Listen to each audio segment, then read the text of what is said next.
So I grew up in a Christian home in the north of England in a working class family, and I thought I'd been taught that relationships should be about kind of being in a relationship with somebody who was also had the same faith as me. And so when I met a boy, he was the most beautiful boy I'd ever met in my life. And I thought, oh, he's a Christian, so I could start a relationship with him. And it very quickly emerged that regardless of what he said he was, his behaviour wasn't very Christian. And I'd been taught not to have sex before marriage, but very quickly he manipulated me into sexual activity, and within 6 months I was pregnant. And so I thought what God wants me to do is to marry him. So I ended up married to him, and he made me hate myself. He made me think that I was worth nothing, that I was stupid, ugly and fat, and that everything that he did wrong was my fault.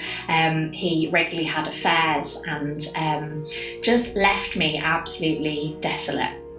And when I was pregnant with my second child when I was 21, and my daughter was 2.5, he assaulted me, and my son was born 3 months premature. And so we ended up living in a hospital about an hour away from our hometown. And it was that distance from my hometown that allowed me to separate from him successfully. And when I was in hospital with my son, who was very sick, he was on a ventilator and really poorly, and God spoke to me in that situation. And it was the first time. I wasn't one of those people that God spoke to, but God spoke to me and said to me, you need to trust me whether your son lives or dies. You need to love me the same, no matter what happens. And I had been living for about 3 years with somebody who had destroyed my ability to have a relationship with God, because somebody who's abusive, that's what they do. They destroy anything that gives us power. And so a relationship with God can never work. And so I chose to say, I'm going to trust God regardless.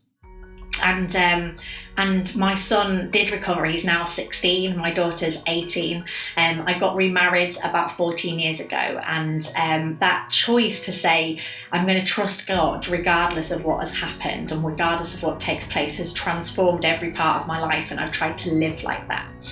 And so I think when we are going through this really difficult stuff, and there might be people watching this who feel like that their life is really over and really difficult, and I want to say that there is hope, that wherever we find ourselves, whatever difficult situations we find ourselves in, God is with us, and God can enable us to come through. And I'm so grateful for everything that Jesus has done for me.